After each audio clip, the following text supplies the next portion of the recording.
OPSC आशायी परीक्षार्थी विक्षोभ बयस बढ़ाइले किंतु परीक्षा पर अतिरिक्त सुजोग नहीं नहीं ओपीएससी आशायी परीक्षार्थी माने क्षोभ प्रकाश कर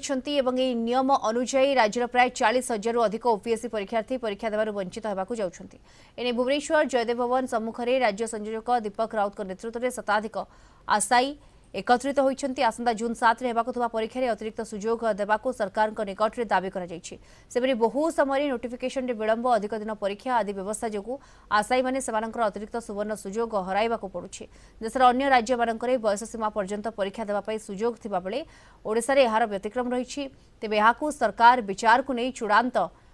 तुरंत ए नियम परिवर्तन करी अतिरिक्त सुजोग देवाकू दाबी जोर धरिछि एवं नचेत आगामी दिन में हजार हजार छात्र छात्री राजरास्ता को ओह्लाइबाकू चेतावनी देछंती आशायी परीक्षार्थी। आमे बहुत आगुरी भी माने गवर्नमेंट को रिक्वेस्ट करी आसीछु जो एज बढ़िला 32 वर्ष रु 42 वर्ष बढ़िला सेटा गोटे गवर्नमेंट को आमे बहुत धन्यवाद दउछ। एटा गोटे स्वागत योग्य पदक्षेप एंड एथिरे बहुत माने जो माने